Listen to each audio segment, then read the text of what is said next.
हरि ओम।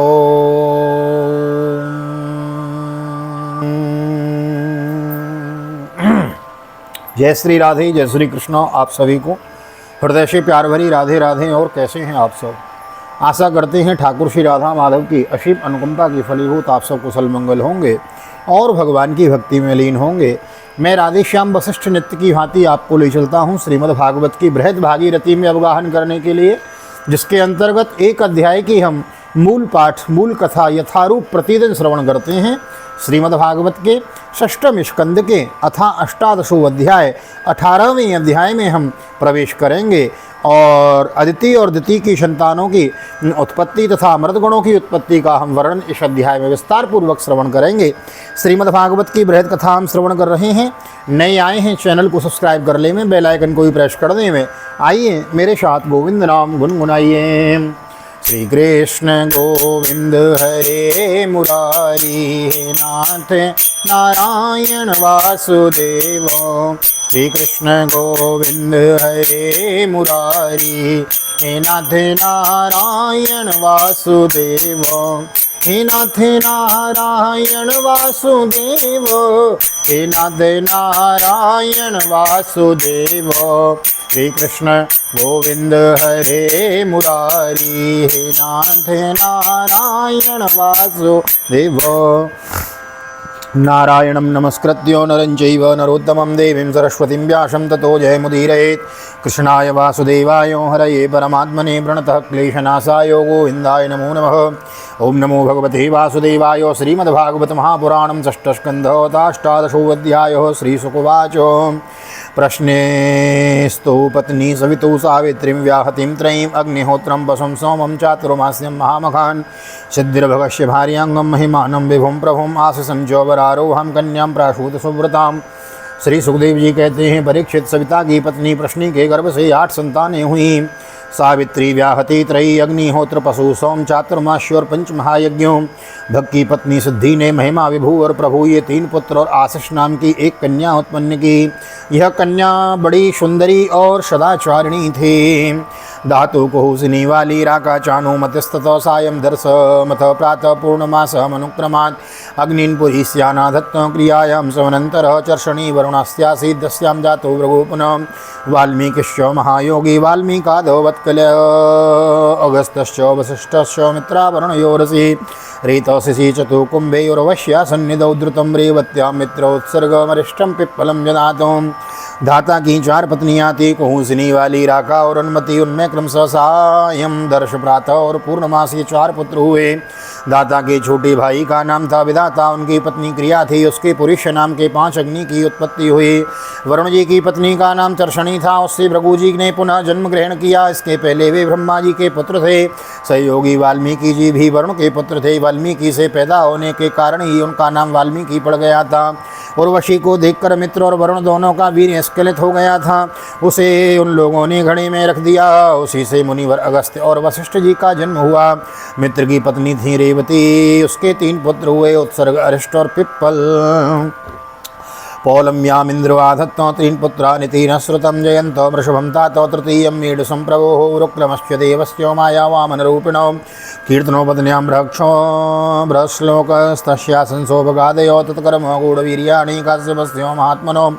पश्चाद्व्यक्षामहे दित्यां यथा वावो ततारः। प्रिय परीक्षित देवराज इंद्र की पत्नी थी पुलोमनिंदिनी शची। उनसे हमने सुना है कि उनकी 3 पुत्र उत्पन्न हुए, जयंत ऋषभ और मीढ़वान। स्वयं भगवान विष्णु ही बलि पर अनुग्रह करके और इंद्र का राज्य लौटाने के लिए माया से वामन उपेंद्र के रूप में अवतीर्ण हुए थे। उन्होंने 3 पग पृथ्वी मांगकर तीनों लोकों को नाप लिया था। उनकी पत्नी का नाम था कीर्ति, उससे बृहश्लोक नाम का पुत्र हुआ। उसके सौभग आदि कई संतानें हुई। कश्यप नंदन भगवान वामन ने माता अदिति के गर्भ से क्यों जन्म लिया और इस अवतार में उन्होंने कौन से गुण लीलाएं और पराक्रम प्रकट किए, इसका वर्णन आगे 8वें स्कंद में करूँगा।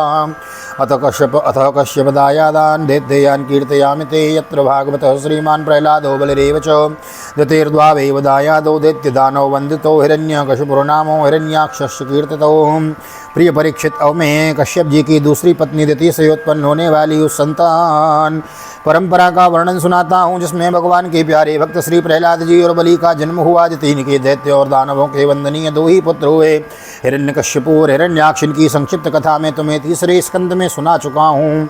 हिरण्यकश्यपुर भार्यां कया दुर्नाम दानवी जम्बस्य तनया दत्ता सुसुभे चतुरः सुतान् सैलादं प्रागनुल्लादं रादं प्रह्लादमेव च तत्स्वतां तत्स्वता सिंहिका नाम राहुं विप्रचितो ग्रहीत शिरोहरद्यस्य हरिश्चक्रेण विवतोऽमृतं सैलादस्य कृतिर्भार्या सूत पञ्चजनं ततो लादस्योधमनिर्भार्या सूत वातापिमिल्वलं योगस्यस्तास्य त्वतिपये पीचे वातापिपिल्वल।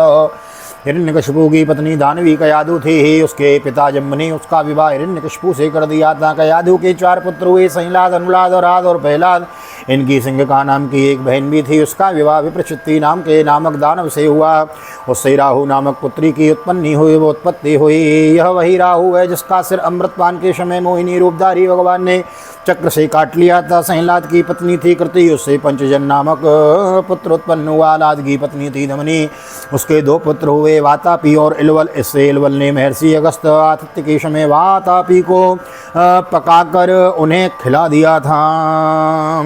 अनुलादस्य सूर्याम्यां भास्कलो महिषस्ततः विरोचनस्तु प्रह्लादादिर्व्यास्तस्याद्भवद्बलिः बाणज्येष्ठं पुत्रशतमशनायां ततो भवत् तत्तस्यानुभावः सुश्लोक्य पदा पश्चादेवा विवाद्यसे बाणो आराध्य गिरिशं लेबे तद्गुणमुख्यतामो यद्वार्षे भगवान् नास्ते यद्यपि पुरपालको मरुतश्च दते पुत्रा चत्वारिंशन्नवादिको तो आसान्न प्रजा सर्वे नीता इंद्रेण सात्वतामो। अनुलाद की पत्नी सूर्म्या थी। उसके 2 पुत्र हुए, भास्कर और महिषासुर।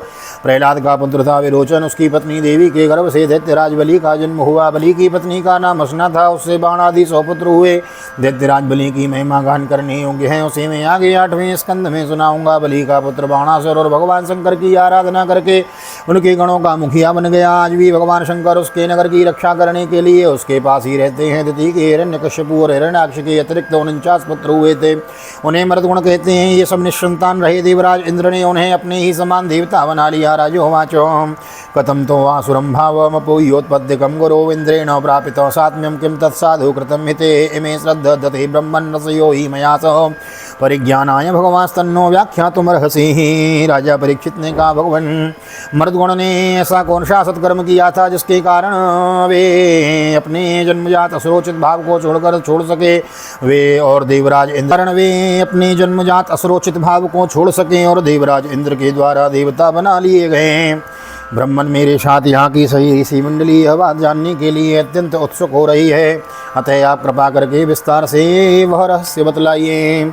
श्रुतवाचो तद विष्णुरातस्य सभाधरायणिरवचो निसम्याद्व्रतमल्पमर्थवत् सभाजयन सन्निवृतेन चेतसा जगाद सत्रायण सर्वदर्शना। सूत जी कहते हैं, सोनक जी राजा परीक्षित का प्रश्न थोड़े शब्दों में बड़ा सारगर्भित था। उन्होंने बड़े आदर से पूछा भी था, इसलिए सर्वज्ञ श्री सुखदेव जी महाराज ने बड़े ही प्रसन्न चित्त से उनका अभिनंदन करके यूँ कहा। श्री सुकोवाचो हतपुत्रादिति सग्रहपाणिश्चग्राहेण विष्णुना मंजुना शोकदीप्तेन ज्वलन्ति पर्यचिन्तयत् कदा नो भ्रातृहन्तारमिन्द्रियाराममुल्बणम् अक्लिन्न हृदयं पापं घातयित्वा सहि सुखम। श्री सुखदेव जी कहने लगे, परीक्षित, भगवान विष्णु ने इंद्र का पक्ष लेकर दिति के दोनों पुत्र हिरण्यकश्यपु और हिरण्याक्ष को मार डाला। अतः दिति शोक की आग से उद्दीप्त क्रोध से जलकर इस प्रकार सोचने लगी, सचमुच इंद्र बड़ा विषयी, क्रूर और निर्दयी है। राम राम, उसने अपने भाइयों को ही मरवा डाला। वह दिन कब होगा जो मैं भी उसी पापी को मरवाकर आराम से सोऊंगी। लोग राजाओं के देवताओं के शरीर को प्रभु कहकर पुकारते हैं, परंतु एक दिन यह कीड़ा विष्टा या राख का ढेर हो जाता है। इसके लिए जो दूसरे प्राणियों को सताता है उसे अपने सच्चे स्वार्थ या परमार्थ का पता नहीं है, क्योंकि इसी से तो नरक में जाना पड़ेगा। क्रमी विडभस्म संज्ञा से द्यसेस्याभियतस्य च भूतधृक् तत्कृते स्वार्थं किं वेद निर्युयतो आशासानश्य तस्येदं द्रोमन्नद्ध चेतुष मदशोषक इन्द्रस्य भूयाद्देन सुतो इमे इति भावेन साभर्तुं राचचार सकृत प्रियं शुश्रूषयानुरागेण प्रश्नयेनोदमेन च भक्त्या परमया राजन मनोज्ञैर्बलगुभासिते मनोजग्राहभावज्ञ सुस्मितापाङ्गवीक्षणैः एवं स्त्रिया जडीभूतो विद्वानपि विदग्धयो बाढमित्याह विवसो न तिच्छुद्रं हि योषिति। मैं समझती हूँ इंद्र अपने शरीर को नित्य मानकर मत वाला हो रहा है, उसे अपने विनाश का पता ही नहीं है। अब मैं वह उपाय करूँगी जिससे मुझे ऐसा पुत्र प्राप्त हो जो इंद्र का घमंड चूर चूर कर दे देती। अपने मन में ऐसा विचार करके सेवा शुश्रूषा विनम्र प्रेम और जितेंद्रियता आदि के द्वारा निरंतर अपने पतिदेव कश्यप जी को प्रसन्न रखने लगी। वह अपने पतिदेव के हृदय का एक एक भाव जानती रहती थी और परम प्रेम भाव से मनोहर एवं मधुर भाषण तथा मुस्कान भरी दृषि चितवन से उनका मन अपनी ओर आकर्षित करती रहती थी। भक्त्या परमया राजन मनोज्ञरबलगो भासते मनोजग्राह भावज्ञा सुस्मितापांग वीक्षणैः एवं स्त्रिया जडीभूतो विद्वानपि विदग्धयो बाणमित्याह विवशो न तिच्छत्रम ही वसितः। कश्यप जी महाराज बड़े विद्वान और विचारवान होने पर भी चतुर्दिति की सेवा से मोहित हो गए और उन्होंने विवश होकर यह स्वीकार कर लिया कि मैं तुम्हारी इच्छा पूर्ण करूँगा। स्त्रियों के संबंध में यह कोई आश्चर्य की बात नहीं है। विलोक्य कांत भूतानि भूतान्यादो प्रजापति स्त्रियं चक्रे स्वदेहार्दम यया पुंसां मतिरहतो एवं शुश्रूषितस्तात भगवान कश्यप स्त्रिय प्रहस्य परम प्रीतोदिति महाविनन्द्य च।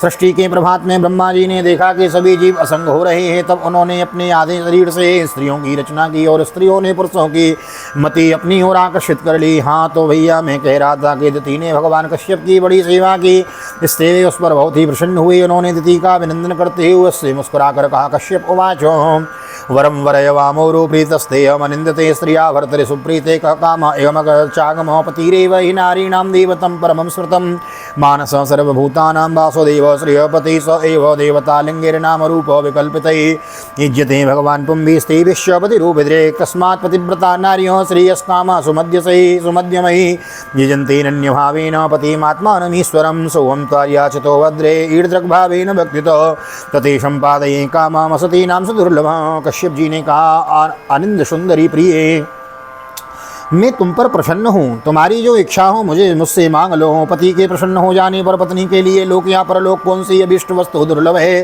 शास्त्रों में यह बात स्पष्ट की गई है कि पति ही स्त्रियों का परमाराध्य इष्ट देव है। प्रिय, लक्ष्मीपति भगवान वासुदेव ही समस्त प्राणियों के हृदय में विराजमान हैं। विभिन्न देवताओं के रूप में नाम और रूप के भेद से उन्हीं की कल्पना हुई है। सभी पुरुष चाहे किसी भी देवता की उपासना करें उसी की उपासना करते हैं। ठीक वैसे ही स्त्रियों के लिए भगवान ने पति का रूप धारण किया है, वे उनकी उसी रूप में पूजा करती हैं। इसलिए प्रिय, अपना कल्याण चाहने वाली पतिव्रता स्त्रियां अनन्य प्रेम भाव से अपनी पतिदेव की ही पूजा करती हैं, क्योंकि पतिदेव ही उनके परम प्रियतम आत्मा और ईश्वर हैं। कल्याणी, तुमने बड़े प्रेम भाव से भक्ति से मेरी वैसी ही पूजा की है, तब मैं तुम्हारी सब अभिलाषाएं पूर्ण कर दूंगा।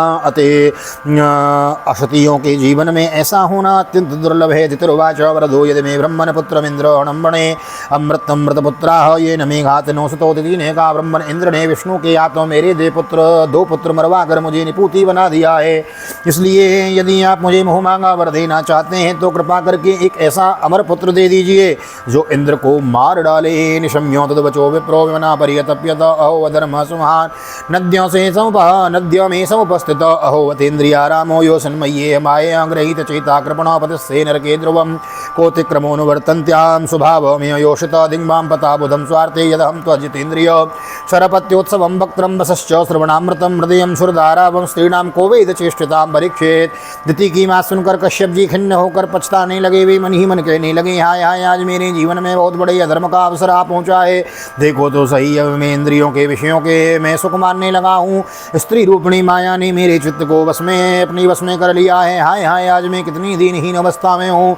अवश्य ही अब मुझे नरक में गिरना पड़ेगा। इससे स्त्री का कोई दोष नहीं है, इसमें स्त्री का कोई दोष नहीं है, क्योंकि इसने अपने जन्मजात स्वभाव का ही अनुसरण किया है। दोष मेरा है जो मैं अपनी इंद्रियों को अपने वश में न रख सका, अपने सच्चे स्वार्थ और परमार्थन को ना समझ सका। वो मुझ मूड को बार बार धिक्कारे। सच है, स्त्रियों के चरित्र को कौन जानता है। इसका मुंह तो ऐसा ही है जैसे शरद ऋतु का खिला हुआ कमल। बातें सुनने में ऐसी मीठी होती हैं मानो अमृत घोल रखा हो, परंतु हृदय वह तो इतना तीखा होता है कि मानो छुरे की पैनी धार होवे।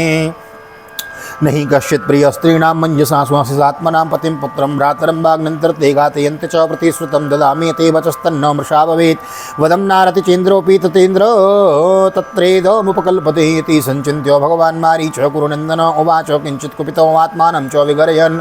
इसमें संदेह नहीं है कि स्त्रियां अपनी लालसाओं की कठपुतली होती हैं। सच पूछो तो वे किसी से प्यार नहीं करती, स्वार्थ के वश ही अपने पति पुत्र और भाई तक को मार डालती हैं या मरवा डालती हैं। अब तो मैं कह चुका हूँ कि जो तुम मांगोगी सो दूंगा। मेरी बात झूठी नहीं होनी चाहिए, परंतु इंद्र भी वध करने योग्य नहीं है। अच्छा, इस विषय में तो वही युक्ति करता हूँ। प्रिय परीक्षित, सर्वसमर्थ कश्यप जी ने इस प्रकार मन ही मन अपनी भर्त्सना करके दोनों बात मानने का बनाने का उपाय सोचा, और फिर तनिक रुष्ट होकर दिति से कहा। कश्यप उवाच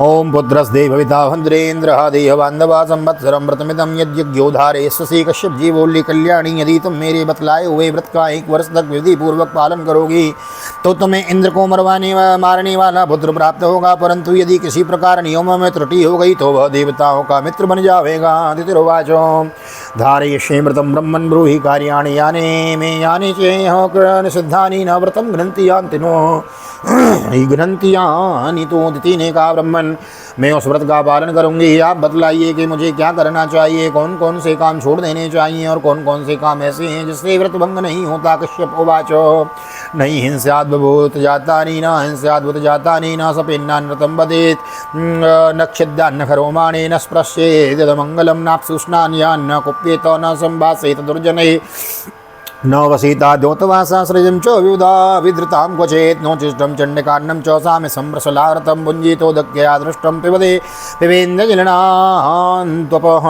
नो चिष्टा स्पृष्टसलिला संध्यायां मुक्तमूर्तिज अनर्चिता संयतवाग्नान् संविता वहिष्यरीद। दिति ने कहा, ब्रह्मन्, उस व्रत कश्यप जी ने उत्तर दिया, प्रिय, इस व्रत में किसी भी प्राणी को मन, वाणी या क्रिया के द्वारा सताएं नहीं, किसी को शाप या गाली न दें, झूठ न बोलें, शरीर के नख और रोएं न काटें, किसी भी अशुभ वस्तु का स्पर्श न करें, जल में घुसकर स्नान न करें, क्रोध न करें, दुर्जनों से बातचीत न करें, बिना धुला वस्त्र न पहने और किसी की पहनी हुई माला न पहने, झूठा न खाएं, भद्रकाली का प्रसाद या मांस युक्त अन्न का भोजन न करें, शूद्र का लाया हुआ और रजस्वला का देखा हुआ अन्न भी न खाएं और अंजलि से जलपान करें, झूठे मुंह, बिना आचमन किए, संध्या के समय बाल खोले हुए, बिना श्रृंगार की वाणी का संयम किए बिना और बिना चादर ओढ़े घर से बाहर न निकलें। ना द्योतपाद प्रहिताम ना द्रपन्नो दक्षिरा सहित ना परांगनार्वेर नामना न च संधयो द्योतवासा चुरनित्यं सर्वमंगल संयुता पूजयेत् प्रातरा सत्रादात् गोविप्रान् श्रियमच्युतं श्रियो वीरवतिश्चाश्रेर्स्रग्गन्ध बलिमण्डने पतिचार्च्योपतिष्ठेत ध्यायेत् कोष्ठागतं च तं सांवत्सरं पुंसवनं व्रतमित दव्यप्लुतं धारयस्य चेतुभ्यं सक्रावपिता सुतां। बिना पैर धोए पवित्र अवस्था में गीले पावों से उत्तर या पश्चिम सिर करके दूसरे के साथ नग्नावस्था में तथा सुबह शाम सोना नहीं चाहिए। इस प्रकार निषिद्ध कर्मों का त्याग करके सर्वदा पवित्र रहें, दुला वस्त्र धारण करें और सभी सौभाग्य के चिन्हों से सुसज्जित रहें। प्रातःकाल कलेवा करने से पहले ही गाय, ब्राह्मण, लक्ष्मी जी और भगवान नारायण की पूजा करें। इसके बाद पुष्पमाला, चंदन आदि सुगंधित द्रव्य, नैवेद्य और आभूषण आदि से सुहागिनी स्त्रियों की पूजा करें तथा पति की पूजा करें, उसकी सेवा में संलग्न रहें और यह भावना करती रहें कि पति का तेज मेरी कोख में स्थित है। प्रिय, इस व्रत का नाम पुंसवन है। यदि 1 वर्ष तक तुम इसे बिना किसी त्रुटि के पालन कर सकोगी तो तुम्हारी कोख से इंद्रघाती पुत्र उत्पन्न होगा। बाण विद्या विद्या तो दितिराजन महामनो काश्यपम गर्भमादत्ता व्रतम चान्यो ददार सम्रातस्व सुरभिप्रायो मिन्द्रो आज्ञायमानद शुश्रूषणेन श्रमस्तां दिति पर्यचरत् कविः नित्यं मनात्सो मनसो फलमूल समत्कुशान् पत्रांकुर मृदोत्पश्य काले काला उपारत एवं तस्यां व्रतस्थायो व्रतच्छिद्रम हरिनृपः प्रेप्सु पर्यचरत् जिह्वो मृगहेव मृगा कविः परीक्षे। दिति बड़ी मनस्विनी और इंद्र धनुष्य वाली थी। उसने बहुत ठीक कहकर उसकी आज्ञा स्वीकार कर ली। दिति अपनी कोख में भगवान कश्यप का वीर और जीवन में उसको बतलाया हुआ व्रत धारण करके अनायास ही नियमों का पालन करने लगी। प्रिय परीक्षित, देवराज इंद्र अपनी मौसी दिति का अभिप्राय जान बड़ी बुद्धिमानी से अपना वेश बदल कर दिति के आश्रम पर आए और उसकी सेवा करने लगे। वे दिति के लिए प्रतिदिन समय समय पर वन से फूल, फल, कंद मूल, समिधा, कुश, पत्ते, धूप, मिट्टी, जल आदि लाकर उसकी सेवा में समर्पित करते रहते थे। राजन, जिस प्रकार बहेलिया हरिणी को मारने के लिए हिरण से सूरत बनाकर उसके पास आ जाता है, वैसे ही देवराज इंद्र भी कपट वेश धारण करके व्रतपरायणा दिति के व्रत पालन की त्रुटि पकड़ने के लिए उसकी सेवा करने लगे। नाद्य क्षद्रवत क्षद्रम तत्परोथ महीपते चिंतां तीव्रां गतं चक्रम केन मेस्याक्षिवं त्वयो एकदा साधु संध्यायाम् उच्चिष्टाव्रतकर्षितो अस्पृष्टावर्यधौतांग्रियं सुस्वाप विधिमोहितो। सर्वदा पैनी दृष्टि रखने पर भी उन्हें उसके व्रत में किसी प्रकार की त्रुटि न मिली और वे पूर्ववत उसकी सेवा टहल में लगे रहे। अब दो इंद्र को बड़ी चिंता हुई। वे सोचने लगे, मैं ऐसा कौन सा उपाय करूं जिससे मेरा कल्याण हो। दिति व्रत के नियमों का पालन करते करते बहुत दुर्बल हो गई थी। विधाता ने भी उसे मोह में डाल दिया, इसलिए एक दिन संध्या के समय झूठे मुंह बिना आचमन किए और बिना पैर धोए वह सो गई थी। लब्ध्वा तदनन्तरं सक्रो निद्राया पहत चेतस निद्रा पहत चेतसो दते प्रविष्ट उदरम योगेशो योगमायो चक्रतो सप्तदा गर्भ वज्रेण कनकप्रभं रुदन्तं सप्तधेकेकं माम्रोधीरिति तान् पुनः। योगेश्वर इंद्र ने देखा कि यह अच्छा अवसर हाथ में लगा है। वे योग बल से झटपट सोई हुई दिति के गर्भ में प्रवेश कर गए। उन्होंने वहां जाकर सोने की समान चमकते हुए गर्भ के वज्र के द्वारा 7 टुकड़े कर दिए और जब वह गर्भ रोने लगा तब उन्होंने मतरो मतरो यह कहकर 7 टुकड़ों में से एक एक के और भी 7 टुकड़े कर दिए। ते तमुचु पाट्यमाना सर्वे प्रांजलयो नृप नो जगांस किमिंद्रम भ्रातरो मृतस्तव मामेष्ठ भ्रातरो मय्याम यूयमित्याह कौशिको अनन्य भावान् पार्षादानात्मनो मृतां गणान् नम आराधते गर्भ श्रीनिवासानुकंपय बहुधाकुल सक्षुन्नो द्रोण्यस्त्रेणो यथा भवान् सकृद्विष्टादि पुरुषं पुरुषो यात सांप्रतम संवत्सरम किंचिदूनोदित्यायधरिरच्युत। राजन जब इंद्र उनके टुकड़े टुकड़े करने लगे तब उन सबों ने हाथ जोड़कर इंद्र से कहा, देवराज तुम हमें क्यों मार रहे हो, हम तो तुम्हारे भाई मृदगण हैं। तब इंद्र ने अपने भावी अरण्य प्रेमी पार्षद मृदगणों से कहा, अच्छी बात है, तुम लोग मेरे भाई हो, अब मत डरो। परीक्षित जैसी अश्वत्थामा के ब्रह्मास्त्र से तुम्हारा कुछ भी नष्ट नहीं हुआ, वैसे ही भगवान श्री हरि की कृपा से दिति का वह गर्भ वज्र के द्वारा टुकड़े टुकड़े होने पर भी मरा नहीं। इसमें तनिक भी आश्चर्य की बात नहीं है, क्योंकि जो मनुष्य एक बार भी आदि पुरुष भगवान नारायण की आराधना कर लेता है वह उनकी सामंता प्राप्त कर लेता है। दिति ने तो कुछ भी दिन कम 1 वर्ष भगवान की आराधना की थी। सजूरिंद्रेण पश्चात देवास्ते मर्तो भवन विपूय मात्र दोषं ते हरिणाम समुपाकृतम्। दितिरुत्थाय ददृशे कुमारान् प्रभानिन्द्रेण सहितां देवीं पर्यतुस्य निन्दितः। अतीन्द्रमाह ताताहमादित्यानां भवयावहम् अपत्यमक्षन्नतचरं व्रतमेतत् सुदुष्करम्। अवे 49 मृदगुण इंद्र के साथ मिलकर 50 हो गए। इंद्र ने भी सौतेली माता के पुत्रों के साथ शत्रु भाव न रखकर उन्हें सौंपाई देवता बना लिया। जब दिति की आँख खुली तब उसने देखा कि उसके अग्नि के समान तेजस्वी 49 बालक इंद्र के साथ हैं। इसमें सुंदर स्वभाव वाला दिति को बड़ी प्रसन्नता हुई। उसने इंद्र को संबोधन करके कहा, बेटा मैं शिक्षा से इस अत्यंत कठिन व्रत का पालन कर रही थी कि तुम अदिति के गए पुत्रों को भयभीत करने वाला पुत्र उत्पन्न हो। मैंने केवल एक ही पुत्र के लिए संकल्प किया था, फिर ये 49 पुत्र कैसे हो गए। बेटा इंद्र, यदि तुम्हें इसका रहस्य मालूम है तो सच मुझे बतला दो, झूठ न बोलना। एक संकल्पित पुत्र सप्ता भवन कथम यदि वेते तदम पुत्र सत्यम कथयमामृष। इंद्रोवाच अम्बते हम व्यवसितमुपधार्यागतोऽन्तिकं लब्धान्तरोक्षितं गर्भम अर्थबुद्धिर्न धर्मवेद। इंद्र ने कहा, माता मुझे इस बात का पता चल गया था कि तुम किस उद्देश्य से व्रत कर रही हो, इसलिए अपना स्वार्थ सिद्ध करने के लिए उद्देश्य से स्वर्ग छोड़कर तुम्हारे पास आया। मेरे मन में तनिक भी धर्म भावना नहीं थी, इसी से तुम्हारे व्रत में त्रुटि होते ही मैंने उसे गर्भ के टुकड़े टुकड़े उस गर्भ के टुकड़े टुकड़े कर दिए। कृतो में सप्तदा गर्भो आसन सप्त कुमार कौति पीछे के कसो व्रकना सप्तदा नापि मृडे ततस्तत्परम आश्चर्यम वीक्षाद्य दूषितं मया महापुरुष पूजाया सिद्ध काप्यानुषंगिणी आराधनम भगवत ईयमाना निराशिष ये तु निक्षत्य पिपरम ते स्वार्थ कुशल स्मृत। पहले मैंने उसके 7 टुकड़े किए थे, तब वे 7 टुकड़े 7 बालक बन गए। इसके बाद मैंने फिर एक एक के 7 टुकड़े और कर दिए, तब भी वे न मरे बल्कि 49 हो गए। यह परम आश्चर्य की घटना देखकर मैंने ऐसा निश्चय किया कि परम पुरुष भगवान की उपासना की यह कोई स्वाभाविक सिद्धि है। जो लोग निष्काम भाव से भगवान की आराधना करते हैं और दूसरी वस्तुओं की तो वह बात ही क्या है, मोक्ष की भी इच्छा नहीं रखते, वे ही अपने स्वार्थ और परमार्थ में निपुण हैं। आराध्यात्म प्रदम देवम स्वात्मानं जगदीश्वरम को वृणीते गुणस्पर्शम पुदस्यांतन्नरके पियत तदम मम दौर्जन्यम बालसस्य महीयसे संतुमरसि मातस्त्वं दृष्ट्वा गर्भो मृतोत्थितः। भगवान जगदीश्वर सबके आराध्य देव हैं, अपने आत्मा ही हैं। वे प्रसन्न होकर अपने आपत का दान कर देते हैं, अपनी आप तक का दान कर देते हैं। भला ऐसा कौन बुद्धिमान है जो उनकी आराधना करके विषय भोगों का वरदान मांगे। माता जी, ये विषय भोग तो नरक में भी मिल जाते हैं। मेरी स्नेहमयी जननी, तुम सब प्रकार की मेरी पूज्या हो। मैंने मूर्खतावश बड़ी दुष्टता का काम किया है, तुम मेरे अपराध को क्षमा कर दो। यह बड़े सौभाग्य की बात है कि तुम्हारा गर्भ खंड खंड हो जाने से एक प्रकार से मर जाने पर भी फिर से जीवित हो गया। श्री सुकोवाचो इंद्रस्तया विनुज्ञाता शुद्धभावेन तुष्टयो मरुद्भिः सते ताम्नत्वा जगाम त्रिदिवं प्रभो एव ते सर्वमाख्यातं यन्मां त्वं परिप्रक्षसि मंगलम मरुतां जन्म किं भूय कथयामि ते। श्री सुखदेव जी कहते हैं, परीक्षित द्वितीय देवराज इंद्र के शुद्ध भाव से संतुष्ट हो गई। उनसे आज्ञा लेकर देवराज इंद्र ने मृतगुणों के साथ उसे नमस्कार किया और स्वर्ग में चले गए। राजन, यह मृतगुण का जन्म बड़ा ही मंगलमय है। इसके विषय में तुमने मुझसे जो प्रश्न किया था उसका उत्तर समग्र रूप से मैंने तुम्हें दे दिया है। अब तुम और क्या सुनना चाहते हो? स्वस्थ श्रीमद्भागवते महापुराणे पारमहंस्यां संहितायां षष्ठस्कन्धे मरुद उत्पत्ति कथनम नाम अष्टादशोत्सव। श्री बालकृष्ण चरणार्पणमस्तु। श्री राधा कृष्ण चरणार्पणमस्तु। कृष्णाय वासुदेवाय हरये परमात्मने प्रणत क्लेशनाशाय गोविंदाय नमो नमः। हरे कृष्ण कृष्ण कृष्ण हरे हरे, हरे राम राम राम हरे हरे। राधे कृष्ण कृष्ण कृष्ण राधे राधे, राधे श्याम श्याम श्याम राधे राधे। बोल राधा गोविंद भगवान की जय। श्रीमद्भागवत महापुराण की जय। श्री वेदव्यास जी महाराज की जय। सुखदेव जी महाराज की जय। राजा परीक्षित जी महाराज की जय। राजा रामचंद्र भगवान की जय। श्री हनुमान जी महाराज की जय। गोवर्धन नाथ की जय। बोल गिरिराज धरण की जय। यमुनी महारानी की जय। वृंदावन की बिहारी लाल की जय। गैया मैया की जय। तुलसी मैया की जय। अपने अपने माता पिता की जय। सद्गुरुदेव भगवान की जय। आज के आनंद की जय। जय जय श्री राधे, जय श्री राधे, जय श्री राधे श्याम। जय जय राधे, जय जय श्याम। सबको मिले वृंदावन धाम। ऐसी प्रार्थना मेरी ठाकुर जी के चरणों में।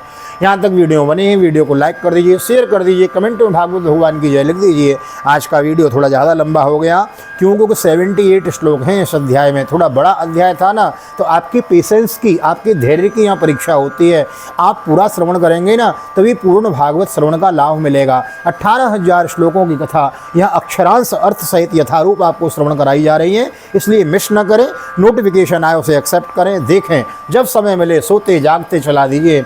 फ़ोन में, लैपटॉप में, जो घर का पीसी है फ्री पड़ा है उसमें चला दो और सुनो। बुजुर्गों को सुनाएं, बालकों को सुनाएं। नोटिफिकेशन आए मिस न करें। नए आए हैं चैनल को सब्सक्राइब कर लेवें, बेल आइकन को भी प्रेस कर देवें। और हमें इंस्टाग्राम पर भी आप फॉलो कर सकते हैं। VKVPS परिवार यही आईडी हमारी वहाँ भी है। मिलते हैं अगली वीडियो में, तब तक के लिए श्रीधाम वृंदावन से आप सभी को हृदय से प्यार भरी जय श्री राधे, जय श्री कृष्ण। हरि ओम।